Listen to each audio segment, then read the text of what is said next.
안녕하세요. 저는 중소기업에 다니는 평범한 시청자 통장입니다. 네, 월급만으로 한계를 느껴서 재테크를 좀 해볼까 싶어서 종잣돈을 지금 모으고 있는데요. 부동산이든 주식이든 종잣돈이 있어야 수익이 날 테니까요. 근데 제 월급이 280만 원입니다. 항상 작가님께서 1억은 모아야 된다. 1억부터 모아야 부자 될 수 있다. 이런 말씀을 하시는데 도대체 어떤 걸 줄여야 할지 모르겠습니다. 딱히 사치나지도 않고 있고요. 오마카세 가본 적도 없고요. 취미도 딱히 없습니다. 고소득자가 아닌 저 같은 평범한 사람도 1억을 모아야 하나요? 라는 이런 사연이 왔습니다. 본인이 정답을 알고 있는 것 같아요. 월급이 250밖에 안 되니까 빨리 1억을 모아야 되는 거죠.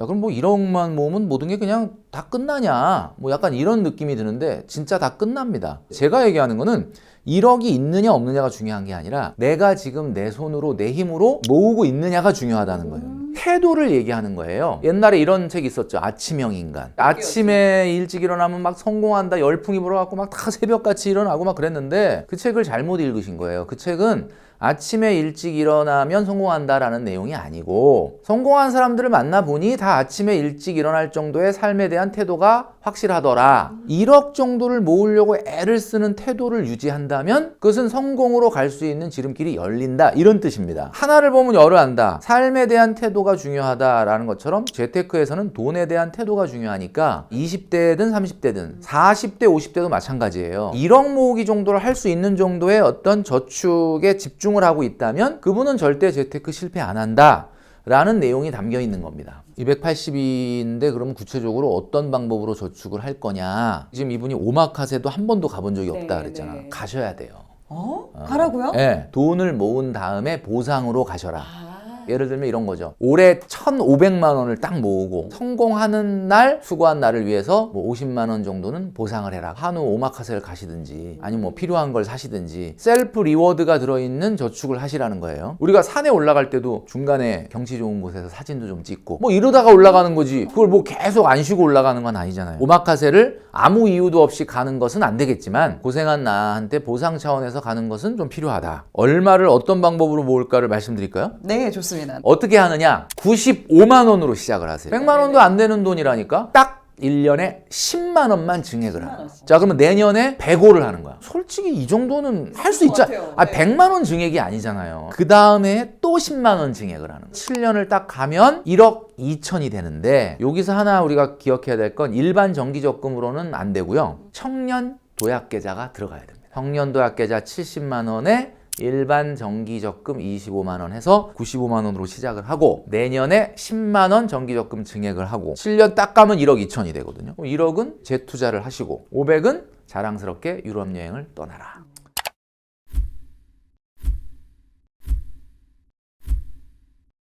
요걸 안 하고 친구들이 뭐 어디 놀러 가자, 뭐 먹으러 가자, 뭐 쇼핑하러 가자 라고 할 때 그놈의 자존심 때문에 그래 그러고 따라가면 자존심은 세울지 모르지만 자존감이 떨어집니다. 95만 원 정도로 저축을 시작을 하면 된다라고 말씀해 주셨는데 생활비나 이런 걸 이제 활용을 하게 되잖아요. 어디에 어느 정도 써야 되는지 기준을 좀 정해주면 이제 소비하는 데서 좀 더 좋지 않을까. 식생활비가 30% 이내가 돼야 된다라고 제가 얘기했는데 이 식생활비를 우리가 보통 엔겔 지수라고 많이 하는데 엔겔 지수는 소득이 올라갈수록 떨어져요. 왜냐면은 뭐 부자라고 그래서 뭐 10끼 20끼 먹는 건 아니니까. 그런데 일단 기본적으로 봤을 때 500만 원 미만의 1인 가구인 경우를 기준으로 제가 30%를 얘기한 건데 아무리 식생활비를 적게 써도 한 6, 70만 원은 들어가거든요. 그러니까 나는 그러면 소득 100만 원인데 그러면 30%면 30만 원만 갖고 먹으라는 얘기나 그런 뜻은 아니고 기본적으로 절대액이라는 건 필요하죠. 근데 이제 문제는 웬만큼 500만 원 이상의 고소득이 아니라고 한다면 소득에서 30%가 넘지 않도록 해라 라고 하는 거는 막 절약을 해라 절제를 해라 이렇게 하면은 많은 분들이 뭐 이렇게 궁상을 떨어 이렇게 얘기하는데 궁상을 떨라는 게 아니라 돈을 절약을 하는 모습을 통해서 자신이 돈에 대한 태도를 다시 한번 확인하는 거예요. 그러니까 여러분들 제가 절약 절제 이러면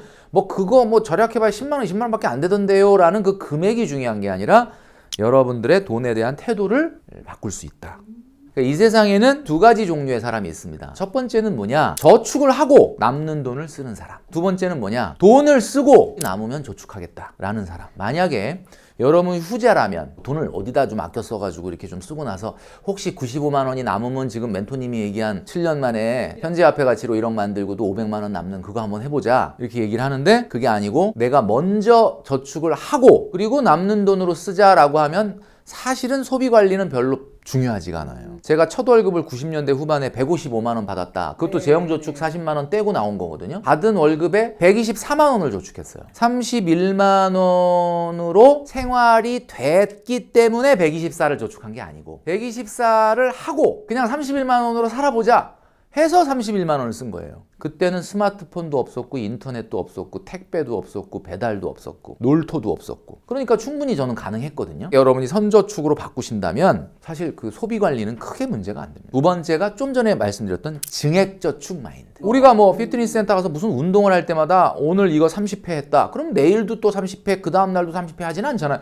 30회가 좀 가볍게 되면 35회를 해볼까? 뭐 이렇게 생각하잖아요. 이건 당연히 자연스러운 거거든요. 그 다음에 정기저축을 해야 돼요. 생각날 때마다 하면 안 돼. 월급날 자동으로 뺏어가는 그런 저축을 해야 된다. 명확한 목표가 있는 이런 4-5가지의 마인드를 여러분들이 갖게 되면은 누구나 1억 만들기 재밌게 할 수가 있다. 그리고 누군가한테 얘기할 때 자랑스럽게 얘기하십시오. 넌 적금 얼마 넣냐? 뭐 얼마 넣는지 내가 비밀인데 하여튼 난 1억 모으기 하고 있어. 이렇게 얘기를 하시라는 거죠. 자존감이 확 올라가죠.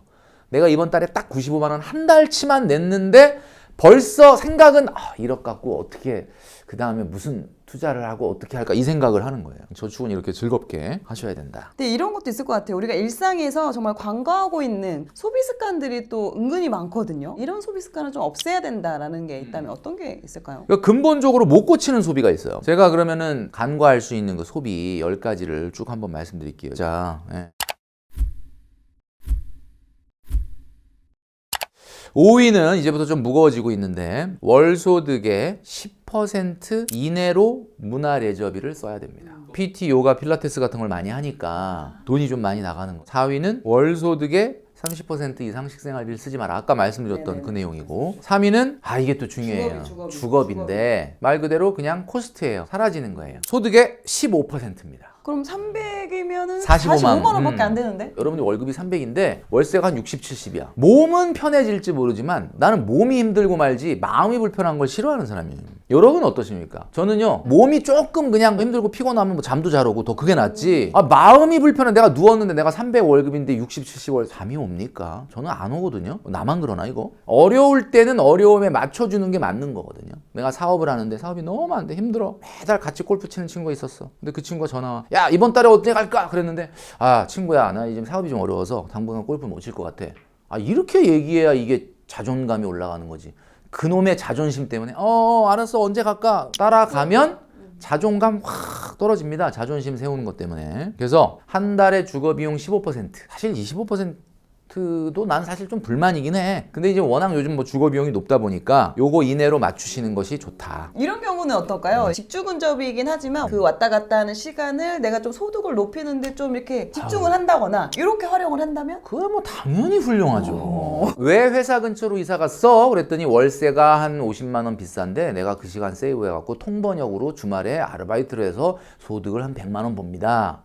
훌륭하죠. 근데 이유도 없이 직주근접을 해놓고 왜 이렇게 월세 비싼 데로 갔어? 그랬더니 시간 세이브 하려고요. 그래서 시간은 세이브해서 뭐 하려고? 그랬더니 자려고요. 이게 뭐냐 이게 도대체. 쉬려고요. 이건 안 된다. 자, 2위는 바로 연소득의 5% 이상 여행 경비로 쓰면 안 된다. 연소득의 5%면 월소득에는 60%인데 300만 원 번다 그러면 180만 원이 1년에 여행 경비인가. 180만 원이 여행 경비다 그러면 많은 분들이 괜찮네 라고 생각하지만 그거는 한 번 여행을 얘기하는 게 아니라 1년 내내 여행 경비. 여름 휴가에 2박 3일로 어디 간다든지 뭐 이런 거 다 모아서 여행 경비가 월소득의 60%, 연소득에는 5% 이내가 돼야 된다. 자, 대망의 일입니다. 이게 뭐 가장 압도적으로 굉장히 중요한 건데 자기 소득의 6개월 이상 되는 차를 타지 말아라. 300이면은 1800 1800 이죠. 이내로 이 얘기 듣고 또 어떤 분들은 300만 원으로 잘 그냥 대중교통 이용하다가 그 멘토님이 그러는데 그 6개월만큼 차를 사래 그래가지고 갑자기 또 캐스퍼나 레이 같은 걸 또 뽑으시는 분들이 있는데 여러분 수도권이라면 광역시라면 월소득 450 이내는 차 안 뽑는 게 맞습니다. 직장인들 2030들이 가장 많이 뽑은 차가 올해 소렌토라고 합니다. 9월까지 판매량이 6만 1000대 정도 되는데 SUV 중에서 뭐 굉장히 대형차도 아니면서 예쁘고 상당히 실용적인 자동차인데 가격이 3,965만 원이에요. 이게 월급이 200, 250인 사람은 아예 차 살 생각을 안 해. 근데 350으로 딱 올라가는 순간 어깨가 들썩들썩합니다. 벤츠, BMW는 조금 너무 무리가 있고 그러니까 소렌토 딱이다. 양심상 1,000만 원 어디서 긁어 모아가지고 내고 나머지 돈을 60개월 할부 끊는 거야. 그럼 할부금이 얼마 나오냐면요. 49만 8천 원 나옵니다. 자, 50만 원이 그냥 나가요. 자, 그럼 그걸로 끝나느냐? 끝나지 않습니다. 4천만 원짜리 차는 5년간 탄다고 봤을 때 한 달에 1%씩 감가가 돼요. 1%면 40만 원이죠? 자, 그럼 할부금 50만 원에 감가 40만 원에 이것만 해도 90만 원이지. 그럼 그것만 있냐? 주유비, 주차비, 세차비, 수리비, 대리비, 발렛비, 세금, 보험료, 통행료, 과태료 뭐 이런 거. 이거 다 더하면 146만 원 정도 나옵니다. 월 평균. 냉정하게 놓고 보면 할부금을 다 내도 차가 내 재산이 안 된다고 봤을 때는 한 달에 146만 원 소비하는 거예요. 그러면 어떻게 되는 거야? 월급이 150 되는 거야, 그날로. 괜찮아요? 괜찮으시면 하시고. 지금 말씀드린 10가지만 여러분들이 안 할 수 있는 용기를 낸다면 이게 당연히 안 해야 되는 건데 1억 모으기 저축은 그냥 저절로 된다. 지금까지 말씀하셨던 부분을 저희가 좀 잘 정리를 해서 요약본을 저희가 고정 댓글에 올려놓도록 하겠습니다. 그래서 나는 지금 어떤 소비를 하고 있는지, 내가 과소비를 하고 있지는 않은지 좀 체크해 보시는데 활용을 하면 좋을 것 같습니다. 네, 고정 댓글 확인해 주세요. 어떻게 보면 요즘 같은 경우는 아무래도 돈을 쓰는, 그러니까 소비하기에 참 좋은 환경이 너무나 잘 갖춰졌기 때문에 이러한 환경 속에서 내 돈을 지키는 게 어떻게 보면 예전보다 더 마음을 단단하게 잡아야 되는 그런 또 분위기가 아닌가 싶은 생각도 좀 듭니다. 옛날에 그 이솝우화에 개미하고 배짱이가 있었잖아요. 개미는 열심히 겨울이 올 걸 대비해서 그때는 먹이를 못 구하니까 막 땀 흘려서 먹이를 모으지 않습니까? 그때 배짱이가 기타를 막 치면서 야 너는 뭐 이렇게 힘들게 그러고 앉아있냐? 이렇게 얘기를 했죠. 그때 개미가 느꼈을 그 마음이 어떻겠습니까? 내가 진짜 이러고 살아야 되나? 그런데 개미는 뭘 알고 있었냐면 겨울이 온다는 걸 알고 있었죠. 그럼 배짱이는 왜 그렇게 그냥 놀고 개미 일하는데 그렇게 놀렸느냐? 배짱이도 사실은 자기의 인생을 알고 있었던 거야. 왜냐하면 배짱이라는 여러분 곤충이요. 찾아보시면 아시겠지만 여치과에 속하는 한해살이 곤충이야. 겨울까지 살질 않아. 가을에 알 낳고 죽어요. 그리고 알로 동면을 하고 봄에 알이 깨어나서 다시 배짱이가 되는 거야.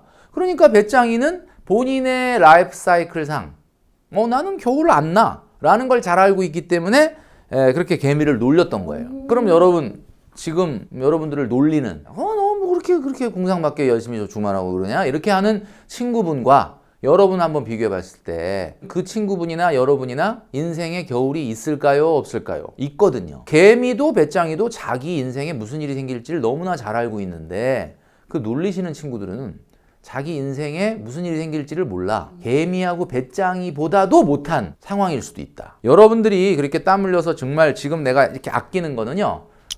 정말 결정적일 때 두 어깨 딱 펴고 마음 편안하게 생활하시기 위한 겁니다. 지금 또 최근에 이제 신간이 나왔습니다. 네네. 딱 1억만 모읍시다. 요 이제 책이 이제 나오게 됐는데 그래서 한 번 더 이렇게 모시게 됐습니다.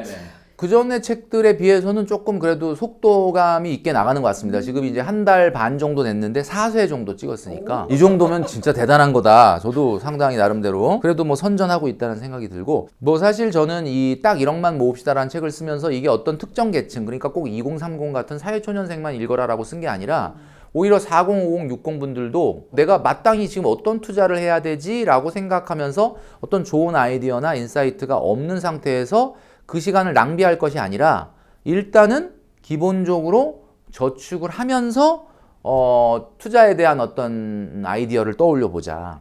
그런 차원이기 때문에 은퇴를 앞둔 분들이라든가 이런 분들도 읽어보면 굉장히 도움이 될 거다라는 생각을 합니다.